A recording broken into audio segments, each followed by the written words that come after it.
ये एक ideological conversion है, कन्वर्जेंस हम इसको कहते हैं, जो एक टर्म यूज की जाती है एक हिंदुत्व की और जायनिज्म की, जो कि ज्यूज से रिलेटेड हम एक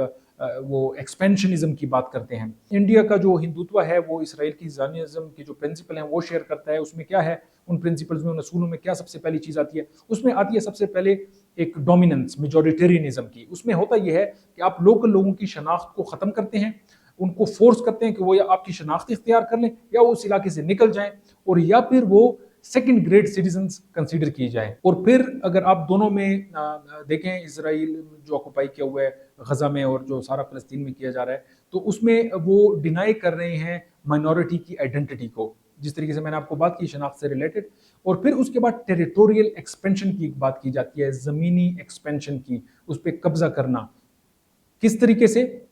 फोर्स किस तरीके से, मिलिट्री को यूज करना। तो इस तरीके से ये जो कब्जा करें, ये सारा जो है दोनों ममालिक का एक, अब अगर हम रिलीजन की बात करें, दीन मजहब की बात करें या कौमियत की हम बात करें, तो उसको वेपनाइज करना है और ये जमीन को कब्जा करना, और एथनिक एक्सक्लूजन इसको कहा जाता है कि उसको निकालना वहां से, जैसा कि साउथ अफ्रीका में हुआ था, पिछले सियाह फार्म को वो वोटिंग राइट्स नहीं देते थे, इस तरीके से राइट्स की। और अभी हम 2025 की बात कर रहे हैं, वो तो काफी पुरानी बात हो चुकी है, उधर राइट्स अब मिल चुके हैं काफी हद तक। तो ये एक सिर्फ स्ट्रेटेजिक कोऑपरेशन नहीं है दो मुल्कों के दरमियान में, ये एक आइडियोलॉजिकल सिंक्रोनाइजेशन हम इसको कहते हैं। ये दोनों की जो मजहबी और आइडियोलॉजी है उसको लिंक किया गया, सिंक्रोनाइज किया गया, उसमें सिमिलैरिटीज हैं।